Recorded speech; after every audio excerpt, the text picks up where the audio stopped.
তোমরা সবাই আসো বলো। এই তো তারপর লোকমান, কি অবস্থা, কি খবর তোমার বলো? এই তো ভাই, আপনি ঠিক যেভাবে বলছেন আমি সেভাবে কাজ করছি ভাই।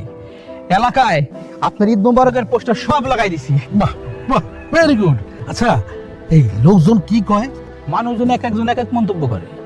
কেউ কয় আপনি সামনে নির্বাচনে দাঁড়াবেন নাকি, আবার কেউ কয় আগে কি ছিল আর এখন কি হয়েছে। তা আগে কি ছিল মানে?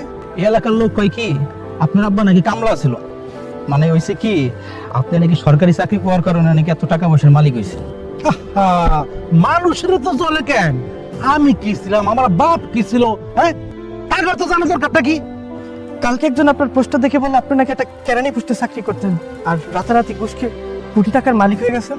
মিজান, লোকমান চাচা যা করছে এটা কো। তো আইনাল কি বললো? আপনি নাকি ভূমিদস্যু, আপনি নাকি এই এলাকার অবৈধ যত জায়গা জমি আছে সব কিনে নিয়েছেন 2 নম্বরই করে। না, তোমাকে কথা শুনে যা বুঝলাম, এই এলাকার মানুষ সেটা চায় না। আরে আমার চাকরির বয়স আরো 2 বছর ছিল, এই নির্বাচন গরম বইলা এটা ছাইড়া দিচ্ছে। ছাড়ছেন তো ভালো হয়েছে মিয়া ভাই, খুবই ভালো হয়েছে। কারণ আপনার সাথে যারা নির্বাচনে দাঁড়াইছে তারও কিন্তু আপনার মতন এত টাকা পয়সা নাই। কেউই আপনার সাথে নির্বাচনে পারবো না, কারণ জনগণ চায় টাকা। যার টাকা বেশি, জনগণ যার কাছে টাকা খাইতে পারবো তারই ভোট দেবো।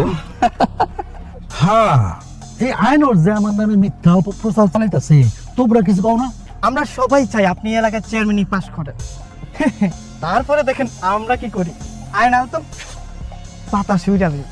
আচ্ছা, আইনরের পোলাটা কি করে? ও, ওই ঢাকা ইউনিভার্সিটি থেকে পাস করে নাকি বিভিন্ন কোম্পানিতে চাকরি করে 4-5টা চাকরি ছেড়ে দিছে। এই পর্যন্ত 6টা চাকরি ছাড়ছে। ওই মাসখানেক হলো বিসিডি পাস করে নতুনটা চাকরিতে ঢুকছে। বিসিডি? বিসিডি আবার কি? আসসালামু আলাইকুম চাচা। ওয়ালাইকুম আসসালাম। বসো বাবা, বসো বসো। চাচা, শুনলাম আপনি নাকি নির্বাচন করতেছেন। হ্যাঁ বাজান, ঠিক শুনছো। কিন্তু তোমার বাবা তো আমার নামে মিথ্যা অপপ্রচার ছড়াইতেছে। চাচা, এটা তো আপনার জন্য আশীর্বাদ। আশীর্বাদ? বুঝলেন না চাচা? মানে আপনার নামে মানুষ যত বাজে মন্তব্য করবে আপনি তত তাড়াতাড়ি উপরে উঠবেন। বর্তমান যুগটা হচ্ছে মিডিয়ার যুগ। আপনি একবার যদি ভাইরাল হতে পারেন, গুটিলাল। এইটা অবশ্য তুমি ঠিক কইছো। আচ্ছা ভাতিজা, এই তুমি এখন কি চাকরি বাকরি করতেছো, নাকি সারা জীবন লেখাপড়াই করে যাবা? চাকরির অবস্থান কি? না চাচা, একটা সরকারি চাকরি পেয়েছি, এই হালকা পাতলা ছোটখাটো একটা পোস্ট আর কি। ভাতিজা শোনো, তোমার একটা কথা বলি। এই সরকারি চাকরি হালকা পাতলা করো না। ওই পিয়ন থেকে সচিব পর্যন্ত একটা চাকরি হইলো, খালি টাকা আর টাকা। আরে দেখো না আমার অবস্থা। শোনো, তুমি যেই টাকা ঘুষ দিয়া চাকরি দিছো, বুঝলা, 1 বছরে সেই টাকা উঠাই পারে না। আর যে যা দিব খালি পকেটে ঢুকাইবা, ঠিক আছে? শুনো, আমি 10 লাখ টাকা ঘুষ দিয়া চাকরি নিয়েছিলাম, 1 বছরে এই চুরি বাজায় উঠাই পালাইছে, বুঝলা। এই যে গাড়িটা দেখতেছো না, এই গাড়িটার দাম 40 লাখ টাকা। আর আমার পুলায় ব্যবহার করে 1 কোটি টাকা দামের গাড়ি। এই যে বাড়িটা দেখছো, বাড়িটা 10 কোটি টাকা দাম। আমার বউ গাড়ি ব্যবহার করে, মাইয়াও গাড়ি ব্যবহার করে। ঢাকায় আমার 4টা বাড়ি, আরে ইদারিং 9টা ফ্ল্যাট কিনছি, বুঝলা। এই যে লোকমান, কামাল, মিজান, এরা বলতে পারবো এই অত্র এলাকায় আমার জমি কত আছে। সেই অত্র এলাকায় 80 বিঘের জায়গার মালিক, তারপর আবার রূপগঞ্জে 20% জায়গার বায়না দিছে। চাচা, এত গাড়ি বাড়ি সম্পত্তি কিভাবে করলেন? হ্যাঁ, আপনি না একটা ক্যারানি পোস্টে চাকরি করতেন। আচ্ছা, আপনি কোথায় চাকরি করতেন আর বেতন পাইতেন কত? দুদুকে, বুঝলা, দুদুকে চাকরি করলে টাকার অভাব হয় না, বেতনও লাগে না। তা চাচা, আপনি যে এত কোটি কোটি টাকার সম্পদের মালিক, সব সম্পত্তি কি আপনার নামে? আরে দূর, পাগল কয় কি, মাথার সমস্যা আছে? আমার নামে কেন থাকবো? আমার বউয়ের নামে, আমার মাইয়ার নামে, আমার পোলার নামে, খালা, মামা, চাচু, শালা, শালি, এগুলো নামে। আমার নামে কোনো অ্যাকাউন্ট নাই। চাচা, বুঝতে পারছি, আপনি তাহলে অনেক বড় বড় মাফিয়া পার্টি পেয়েছেন না? ইচ্ছে মতো কোপ মারছেন।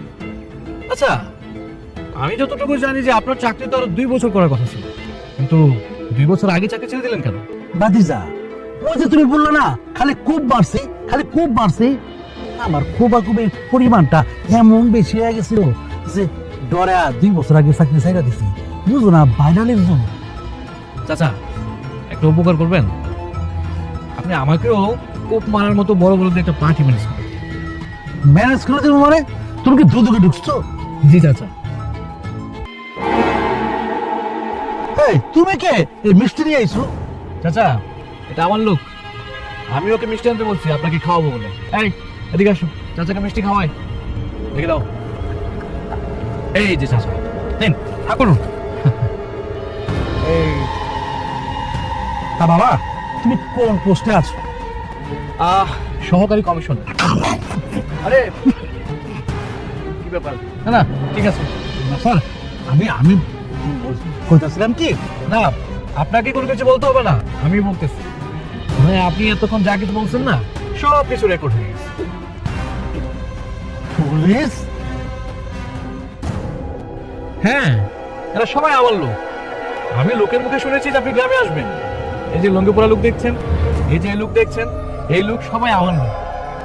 আচ্ছা, নতুন চাকরি তো, আমাকে আমার একটা টার্গেট দেওয়া হয়েছে, বড় বড় বোয়াল মাছ ধরতে হবে, সেটা আবার তারা রান্না করে খাবে।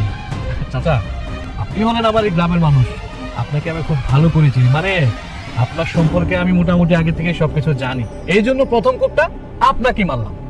আয় হাত করা লাগান।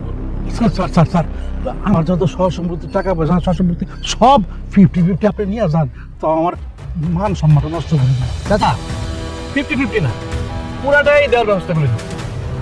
তারপরেও আপনার 20 বছর জেল খাটতে হবে। এই 20 বছর জেল খাটার পরে আপনি আমার সাথে দেখা করবেন, তখন বিষয়টা একটু চিন্তা করবেন। এই ওনাকে নিয়ে চলুন।